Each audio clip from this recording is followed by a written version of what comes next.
Hello everyone and welcome to this week's English commentary. This game was played in 1998.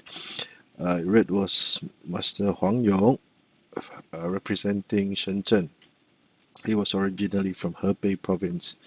Black was young Master Sun勇征, representing Shanghai at that time. Master Sun Yong Zheng would later become the 2011 Chinese National Individuals Champion to become a Grandmaster. He is one of the disciples of Grandmaster Huang Hua. The commentaries from this game are found in Deception and Countermeasures in the Xiangqi opening. The book is by Master Wenqing and Grandmaster Zhang, who has given me permission to translate the work into English. So without further ado, let's begin the game. Red was Master Huang Yong, started with the central cannon, the screen horse defense, and Red chose to play the p7 plus 1 or 7-pawn advancement variation. Black countered likewise, and Red chose to go for the pawn rank Chariot. The edge cannon for Chariot exchange variation, and Black retreated his cannon. Red decided to go for h8 plus 7, developing his left horse as a proper horse, and a prophylactic a4 plus 5 move, and Red would charge the horse to the riverbank. Black plays c9 equals to 7. Red moves the chariot away, and Black attacks the horse in this manner. Red protects the horse with e3 plus 5, a prophylactic move, preparing for r1 equals to 4 later on.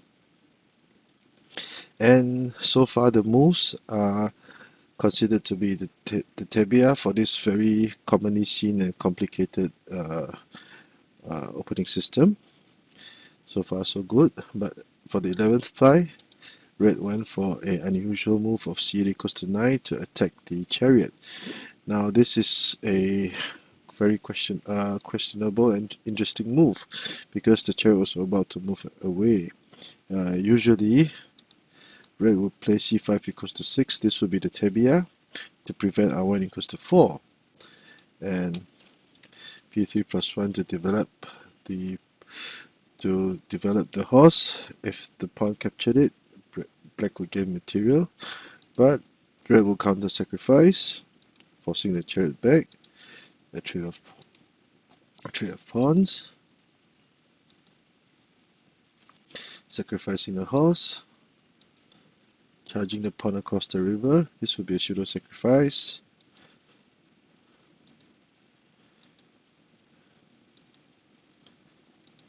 And this is one of the most commonly played lines. The situation on the board will have simplified greatly. And so far, this would be considered to be a roughly even situation. Red might have a slight advantage. Both colors are approximately equal, and this will be the endgame tabia. But in the match, Red decided to play c8 equals to 9. Now, this is a very interesting move. So what would Red hope to achieve with this move? Now, Black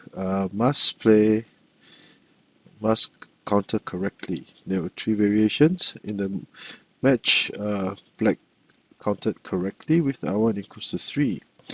r1 equals to 2 would be a mistake, because Red would capture the central pawn, and after capturing a central pawn, the cannon will be threatening the Black chariot. That is why Black would have to make this move, and Red would capture the horse, attacking this chariot again. So that is why Red countered correctly when he played r1 equals to 3 to prevent this from happening. So r1 equals to 2, r1 equals to 4 will all be within the scope of this red horse. And Red would happily give this horse back and offer a trade of material. and red would command the advantage in this situation. This would still be very complicated, but red would have the obvious advantage. Now, as c2 equals to 1 would also be a mistake, because red would simply capture the trade for the cannon. Horse. Black must play this move. He cannot play r1 equals to 2, or the red horse will become a terror again, threatening to capture the chariot, forcing the chariot out. And then again, the red chariot will target the black cannon over here, which will be captured unless red retreated his chariot or moved his cannon. But either way, once that was done, the horse will now capture the elephant, and black will be in all sorts of trouble. Black defense is shattered within just a few moves. So that is why r equals to 4 must be captured. This cannon cannot be moved at this time. And the red cannon is now safe. If r1 equals to 2, red will play r9 equals to 8. And whatever red will now be prepared to play r4 plus 2 to attack. So the deception behind red's c8 equals to 9 is thus. So black countered correctly with r1 equals to 3, refusing to trade cannons or move the chariot. r1 equals to 2, r1 equals to 4.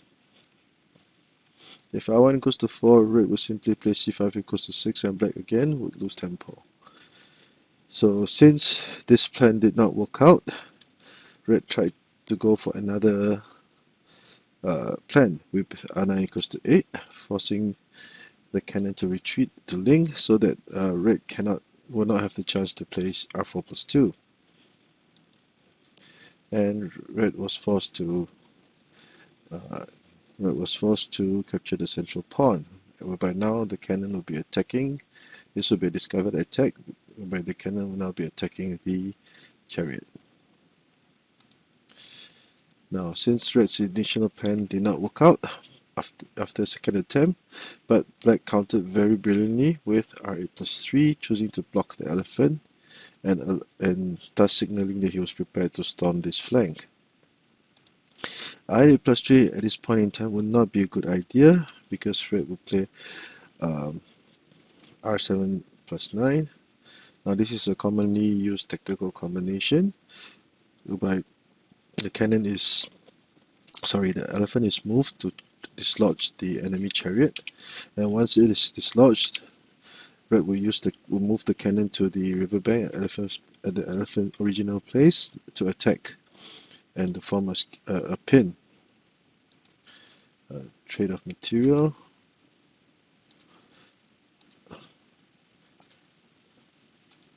And after trading material, red would have this very nice move of r4 plus 2, again targeting his chariot.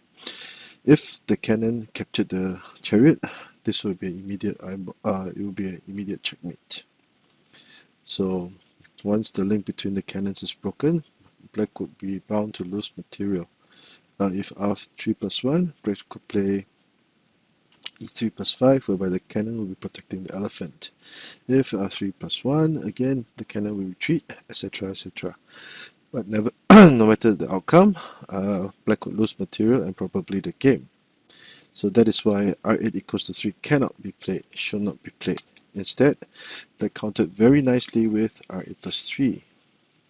Now, at this point in time, both the initial plans of red failed, so he was forced to capture the horse in this manner, and this will result in a loss of tempo, because this horse had moved 1, 2, 3, 4 moves to trade for a black horse that only made 1 move. So this was a significant loss in tempo, but perhaps this was the best move in this situation. And coupled with the fact that this cannon was very vulnerable to p1 plus 1, black would now have slowly wrestled the initiative away from red. Capturing the horse, moving the charging the chariot across the river, and black takes his time to give his chariot an open file. Now, it would not be a good idea to play p1 plus 1 now, because red will simply play c9 equals to 8, and it will be a trade of material. So instead, red will play r3 equals to 4 to control this very important red file. A trade of cannons. And as can be seen, since red's attack had run out of steam, it was black's turn to attack. Now, this is a very powerful move, because once the horse is moved, the black cannon will now be threatening to capture the pawn, and it will be a flank attack. And because the chariot was now placed here, black would not have to worry about r4 plus 2 and red capturing the central cannon, because central elephant, sorry, because the black chariot will now be protecting it. So black will now exploit the weakness very nicely with r7 plus 8. Now, black delivered a check, and red played r5 equals to 9, attempting a flank attack of his own. Now, can the burning question in that some of the viewers might ask would be, could red play r4 equals to 3 to prevent this? The answer would be no, because black could simply retreat the horse to protect and attack the chariot at the same time, forcing the chariot to advance. And black it will be now black's turn to attack. And as can be seen, black will be placed in a predicament. This horse will have no good place to go. The cannon can now be prepared to move to other flanks, to the central file, etc., etc. And the issue of the central horse will be a very, very, very, very big problem for red. So black would now have not only have wrestled the initiative away, he will have quite a significant advantage. So that is why r4 equals to 3 cannot be played, and red instead chose to try to regroup his forces and try to attempt a flank attack. Now, it was black's turn to move. This is another reason for moving the cannon to the edge file, so that black could link his elephants in this manner. Charging the pawn across for discovered attack. Now, black would try to pin the chariot, if not, the horse would attack. However, black made a very nice move, freeing himself the pin with this threat to checkmate with r8 equals to 4, threatening to capture the advisor, forcing the king up, and another chariot for the checkmate. And with this move, red must resolve this threat, and thus the black will free himself of the pin. This is a very powerful tactical combination.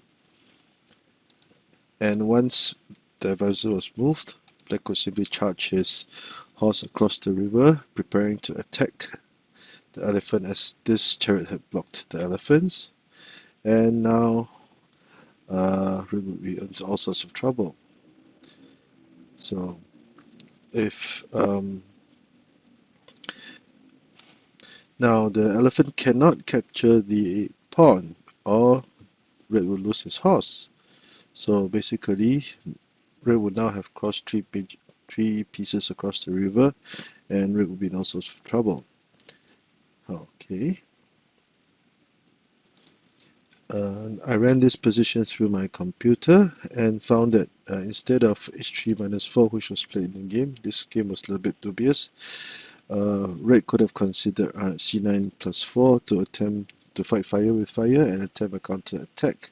He would not have lost so much, but unfortunately, perhaps red was under the pressure of black's attack and decided to play it safe with h3 minus 4 to protect the elephant.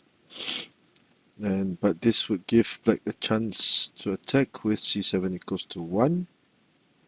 And at this point in time, black retreated his his chariot, to try to attack the black cannon. Now, would it be a good idea for red to fight fire with fire, playing c9 plus 4? Let us see. Red would simply go for h6 plus 4, preparing to go for the elbow horse attack. Red will be forced to move the horse away. Again, the cannon, and black would have this very powerful sacrificial attack by capturing the central advisor. By sacrificing the chariot, red's defense would be pried open. Now, if if red did not capture the chariot, black will continue with h4 plus 3, threatening to go for the checkmate with r6 plus 7. So if red played this move, black would simply retreat his elephant and prepare to attack from here also. So and after doing so, black would also have the threat of r4 plus 6. It's a double threat to checkmate. Black will be in all sorts of trouble, and red can only resolve either one of these two checkmates. If h3 minus 5, this will be a checkmate. Now if let's say this would be a checkmate. So that is why black could win. Now if k5 equals to 4 did not work, would black have fared better? Red have fared better with h3 minus 5? The answer would be no, because black would checkmate in this manner.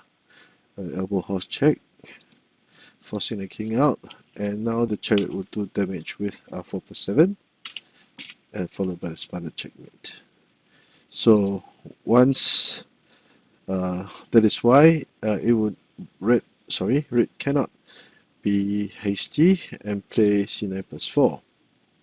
Instead, after the cannon had moved, that was why he retreated his chariot for defense.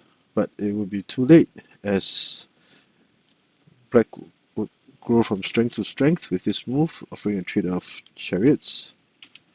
And after trading chariots, we can see that black's pieces are all over the place. Capturing the pawn, red tries to offer some resistance, but black will be ready to go. Now, one of the reasons for playing h4 plus 5 was to try to prevent the elbow horse check or elbow horse checkmate, as the horse will now protect this intersection. However, it will still not be useful. This was the move that resulted in a rapid loss. Perhaps red felt that his defense was holding up. However, if any other move were made, it would still be to black's advantage. But because red had made this mistake of capturing the pawn, black decided to sacrifice his horse anyway. And this was a brilliant sacrifice. This was the little blow that won the game for black. Now, black is forced to capture the horse, or this will be an elbow horse checkmate. For example, checkmate. But unfortunately, by capturing the horse, black will play c1 equals to 3 to threaten to capture the elephant for checkmate and also target the chariot. So red will lose his chariot in the process, and basically the game was decided at this point. So red will move his pieces to safety. Black will try to protect the elephant, offer some defense in this manner. Black would not care about it and capture the pawn.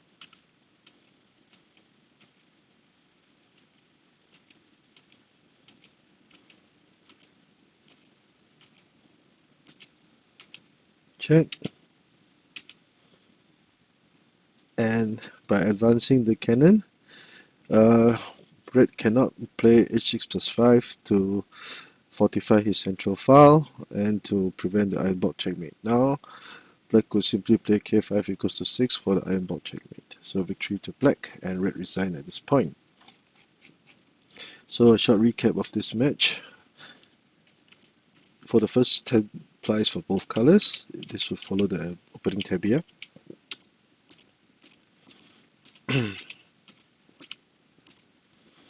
This is one very commonly or very popular variation, regarded as the best move that black can play in this situation, protecting the cannon.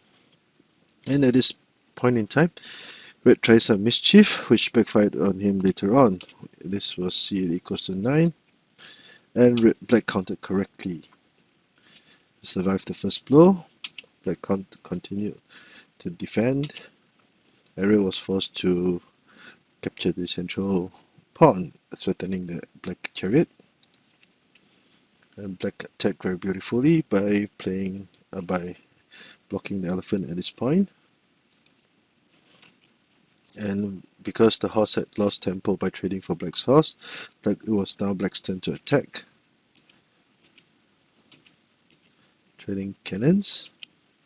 And once the horse was now activated, red was in deep trouble. Check. Now red tried to link his elephants up, but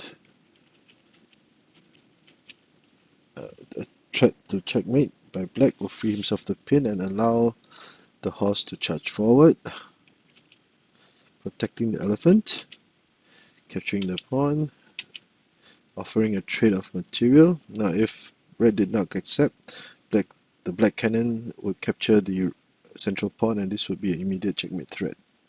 Red must retreat his cannon, and it would not be long before the red defense would fall. That's the trading material. The biggest blunder by red, sacrificing the horse to gain the chariot. And basically this was a decided game, which black eventually resigned. I hope you've enjoyed this short video. If you like the work that I've been doing, please give me a like and subscribe to my channel. Thank you.